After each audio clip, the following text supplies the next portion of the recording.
Pour le cas du Burkina, c'est les présidents les mieux élus, pas seulement en Afrique de l'Ouest, mais en Afrique, où même l'opposition a reconnu cette élection. Ils ont participé à son investiture et tout ce qui s'ensuit.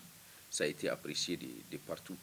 Je peux comprendre tout l'état qu'il y a eu autour de la gestion de la sécurité et tout ça, dont lui, en tant que président, il est le premier responsable. Mais les forces armées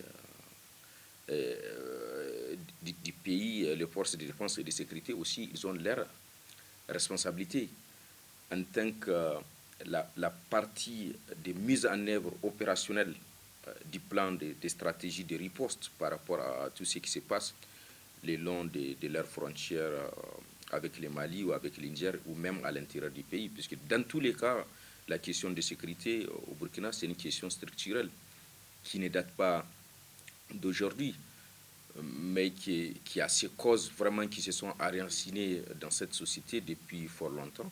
Et je pense que ce n'est pas justifié et c'est assez léger comme argument de pourquoi ils ont intervenu. Au fait, ça justifie tout simplement la faiblesse de ces États. Ce sont des États faibles, très faibles du point de vue économique, du point de vue organisation, du point de vue gouvernance et tout ce qui s'ensuit. Pas seulement l'État en tant qu'homme qui incarne ou qui assume la gestion des États, mais même État en tant que population. En ce sens que comment une population, un peuple qui a élu un président, mis en place un gouvernement, une assemblée, et se laisse embarquer dans une manipulation outre, c'est-à-dire extra-territoriale, qui vient de partout pour manipuler ces populations-là contre leurs gouvernants et manipuler leur armée contre les choix de ces peuples. Je peux comprendre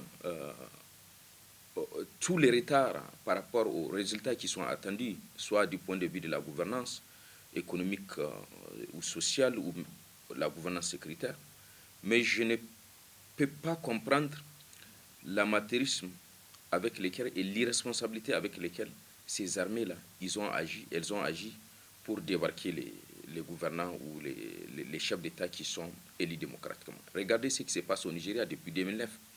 Tout ce que ce pays a connu en termes de guerre, en termes de morts, en termes d'atrocités et tout ce qui s'ensuit.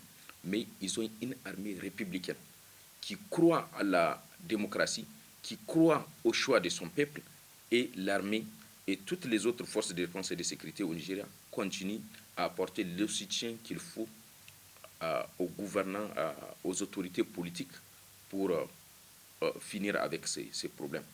S'ils allaient se permettre, comme les armées de ces États faibles, comme le Mali ou le Burkina, d'aller de coup d'État en coup d'État, peut-être au Nigeria, aujourd'hui, nous serons au 5e coup d'État.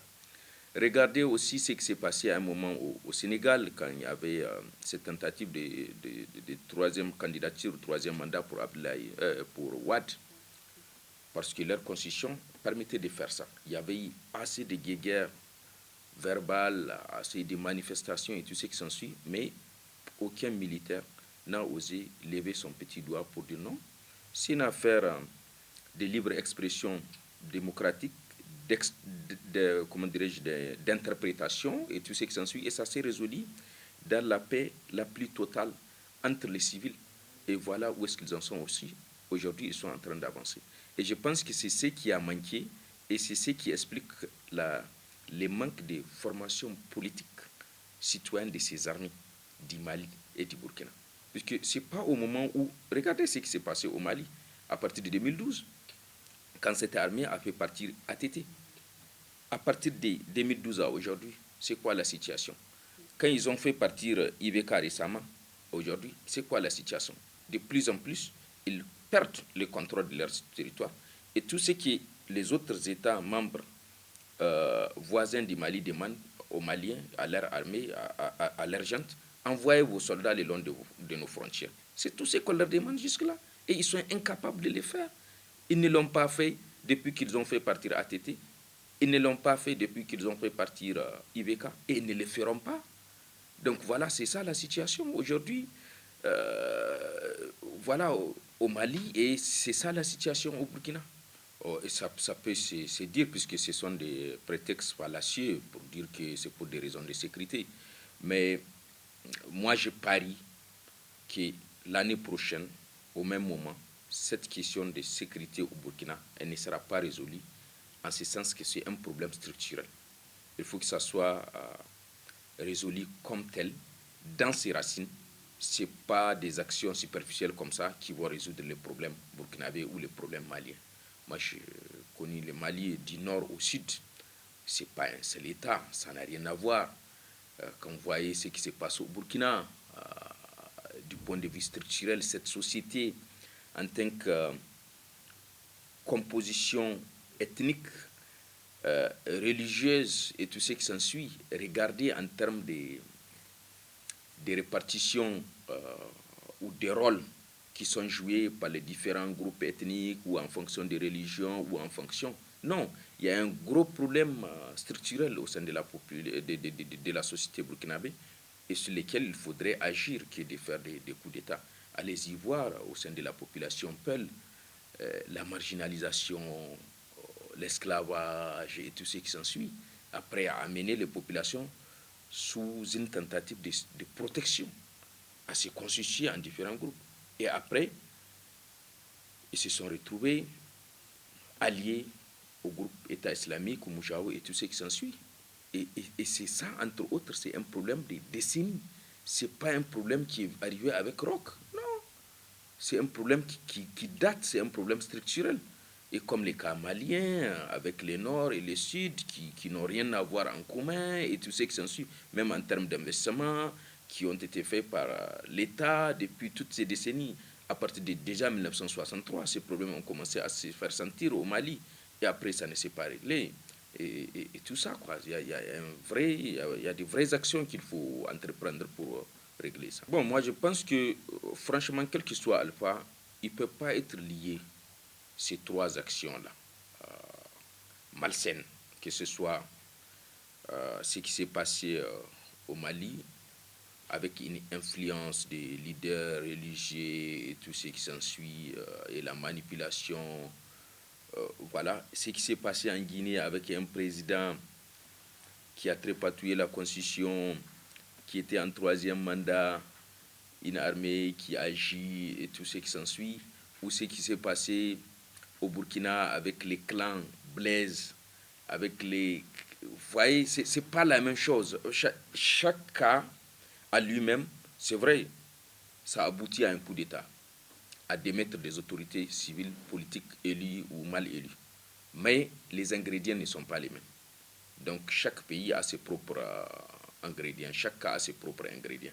Et je ne pense pas qu'à partir de ces trois cas-là, s'il y a d'autres pays qui ont les mêmes ingrédients ou les mêmes situations qui peuvent aboutir à ça, non, je ne pense pas.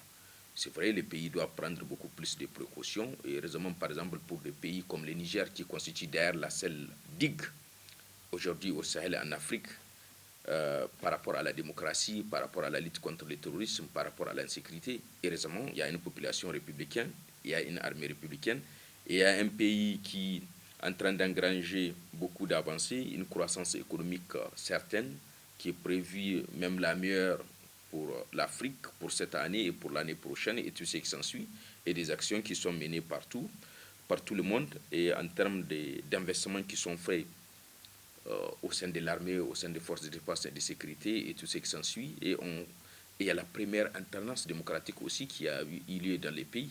Donc, ce qui fait complètement la différence avec les autres États faibles qui nous entourent. Mais c'est le printemps de manipuler. Regardez, par exemple, quand il allait se passer des élections au Niger l'année passée. Facebook, à travers sa firme, son siège, ils étaient obligés de fermer plus de 200 pages de manipulation pour permettre aux élections au Niger de se dérouler normalement. Il y a des pages qui avançaient n'importe quelle sorte de messages pour manipuler les populations. Et aujourd'hui, quand vous regardez depuis quelques jours, quelques semaines, il y a beaucoup de nouvelles pages qui distillent des messages, des fake news sur les territoires nigériens. Mais malheureusement aussi, puisque bon, notre État aussi n'est pas à l'abri ou bien il ne fait pas exception en termes de faiblesse de certains appareils. Par exemple, l'appareil de renseignement qui est complètement faible, qui est incapable de voir ce genre de menaces, qui est incapable de voir ce genre de manipulations, qui est incapable de les endiguer, qui est incapable de les éradiquer. Et vous voyez tout ça, même quand vous voyez certaines télés européennes, belges qui parlent du président nigérien qui n'a pas dormi à la maison ou des trucs comme ça, vous voyez tous les messages sur Facebook, sur WhatsApp et qui passent. Moi, je pense que, entre autres choses à faire, l'État doit, à travers ses appareils qui ont les monopoles légitimes des violences et de contrôle, et pour des raisons de sécurité, l'État doit avoir plus de contrôle sur les réseaux sociaux pour plus contrôler ces genres de manipulations mensongères qui n'ont autre but que de manipuler les populations, que de déstabiliser les institutions. Et elle n'est pas suffisante, même la loi là, en tant que telle, elle n'est pas suffisante. Et en plus de ça, comme ça s'est passé par exemple aux États-Unis au lendemain des attentats de 2001 avec les Patriot Act ou les plans Vigipirate en France ou tout ce qui s'ensuit, même dans nos pays, compte tenu du contexte de guerre dans lequel nous sommes, nous devrons avoir des lois encore plus rigoureuses en termes de prévention de ce genre d'actes. Et je pense que c'était des lois qui étaient faites sous certains coups, mais ce n'était pas assez réfléchi. Pour moi, cette loi, elle n'est pas aussi dure, elle n'est pas à la hauteur des menaces aujourd'hui qui sont en face de nous. Elle doit être renforcée. Moi, je pense que globalement, globalement l'ignorance doit être combattue sous toutes ses formes. Et en plus de ça, il faudrait qu'il y ait beaucoup plus une justice sociale en Afrique en général et au Niger en particulier aussi. Les questions de création aussi de l'emploi, les secteurs sociaux de base comme l'éducation, comme la santé.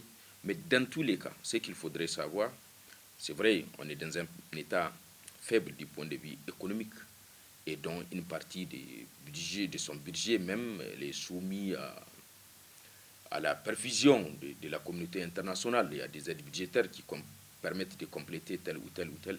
Mais dans tous les cas, les primes de la démocratie que le Niger n'a pas eu en 90, à partir de 92, doit l'avoir maintenant. Dans tous les cas, la communauté internationale doit accepter que le Niger, c'est la seule digue, c'est le seul pont aujourd'hui qui sépare la démocratie et la dictature. C'est-à-dire aider le Niger, préserver le Niger, investir dans les secteurs sociaux de base au Niger, investir dans la justice sociale au Niger, investir dans la sécurité au Niger, dans l'économie nigérienne, création de l'emploi et tout ce qui s'ensuit. C'est la seule issue qui permettra de préserver la démocratie et de donner les meilleurs exemples. Surtout ce Niger-là qui a réalisé sa première alternance démocratique. Donc si le Niger aujourd'hui n'est pas soutenu, si le gouvernement nigérien aujourd'hui n'est pas soutenu assez pour faire face à un certain nombre de problèmes comme la crise alimentaire, comme la malnutrition, donc ça veut dire que aussi l'État risquerait d'être exposé par ses partenaires qui normalement en pareilles circonstances devraient l'aider. Dans nos pays africains, c'est au cas par cas, franchement.